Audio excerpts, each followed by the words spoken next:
হাসব্যান্ডের রাগ ভাঙানোর জন্য ওইদিন হাসব্যান্ডকে নিয়ে চলে গিয়েছিলাম শ্রীনগর খিচুড়ি ঘরে। একটা ছোটখাটো ইফতার পার্টি করলাম এখানে। আমার হাসব্যান্ড সহজে রাগ করে না, কিন্তু একবার রাগ করলে সেই রাগ আর ভাঙতে চায় না। শুধুমাত্র ইফতারি নয়, আরো মজার মজার খাবার ছিল। ওইদিন কোথায় গিয়েছিলাম ইফতার করার জন্য, আর আমার হাসব্যান্ড কেন রাগ করেছিল সবকিছু জানতে হলে ভিডিওটা দেখতে হবে। তো আমি রেডি হয়ে গিয়েছিলাম, আর আজকের এই সুন্দর ব্যাগটি আমি নিয়েছি মিথিলাস ব্যাগ স্টোর থেকে। আপুর কাছে কিন্তু খুব সুন্দর সুন্দর রিজনেবল প্রাইসে ভালো ভালো কোয়ালিটির ব্যাগ রয়েছে, চাইলে আপনারাও নিতে পারেন। পেজটা আমি উপরে মেনশন করে দিব। আমরা কিন্তু রেডি হয়ে বের হয়ে গিয়েছিলাম, ঠিক আসরের আজানের টাইমেই বের হয়েছি। আর আমরা গিয়েছিলাম তালতলা থেকে শ্রীনগর, মানে অনেকটা দূরের পথ, তাই একটু আগে আগে বের হয়ে গিয়েছি। আর ইসাপুরা চৌরাস্তা থেকে আমার হাজবেন্ড জয়েন করেছে আমাদের সাথে। আর এই তো আমরা চলে আসলাম সনবাড়ি।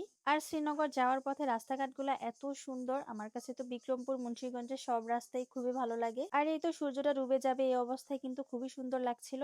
আর এই তো শ্রীনগর রেলওয়ে স্টেশন এটা। আর এই রোড দিয়ে পদ্মা, মাদারীপুর, খুলনা, বরিশাল, ফরিদপুর সব জায়গায় যেতে পারবে। এরপর আমরা চলে আসছি আমাদের গন্তব্যে। এটা খিচুড়ি ঘর, কয়কীর্তন বাস স্ট্যান্ড, শ্রীনগর মুন্সিগঞ্জ, সাফিনস এর অপোজিটে। আমি এই খিচুড়ির ফ্যান বরাবরই মতোই, আমি এর আগেও খেয়ে গিয়েছি। আমি আপনাদেরকে চ্যালেঞ্জ করে বলতে পারি যে একবার এই খিচুড়ি ঘরে খিচুড়িটা টেস্ট করবে, সে আরেকবার এখানে খিচুড়ি খেতে বাধ্য হবে, কারণ এটার টেস্ট এত ভালো। আর এই খিচুড়ি ঘরের ডেকোরেশন হতে শুরু করে সবকিছুই কিন্তু আমাদের বিক্রমপুরের ঐতিহ্যকে ধারণ করে। আমাদের বিক্রমপুরের টিনের ঘরের মতোই ডেকোরেশন গুলা করা হয়েছে। আর এখানে এসে কিন্তু আপনার ফ্রেন্ডস এবং ফ্যামিলির সাথে কিন্তু ইফতার পার্টি করতে পারেন। এই তো আমরা এই টেবিলটাতেই বসবো। আর আমি তো ডেকোরেশন দেখতেছিলাম, আমার কাছে খুবই ভালো লাগতেছিল। চলেন এবার দেখা যাক ইফতারের এই প্লেটটিতে কি কি থাকে। আর এই প্লেটটির প্রাইস কিন্তু 100 টাকা শরবত সহ। এখানে থাকে একটা বেগুনি, দুইটা পেঁয়াজু, একটা ডিমের চপ, একটা আলুর চপ, বুন্দিয়া, জিলাপি, তারপরে আপনার খেজুর। আমি মনে করি প্রাইস হিসাবে 100 টাকার এই প্লেটটি যথেষ্ট।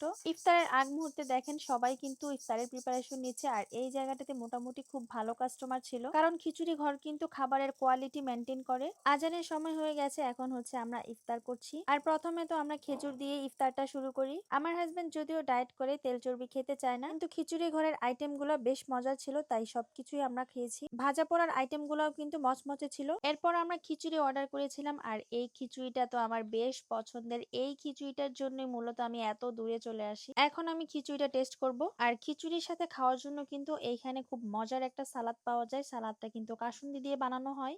এই সালাদটা খিচুড়ি দিয়ে খেতে যে এত মজার। আর এই খিচুড়ির একটা বেস্ট পার্ট খিচুড়ির মধ্যে আচার দেওয়া থাকে, যার কারণে খুব সুন্দর একটা ফ্লেভার পাওয়া যায়। আর এই খিচুড়িটার কনসিস্টেন্সিটা এরকম থাকে, খিচুড়িটা বেশি ঝরঝরেও থাকে না, আবার বেশি নরমও থাকে না। বেশ মজার একটা খিচুড়ি।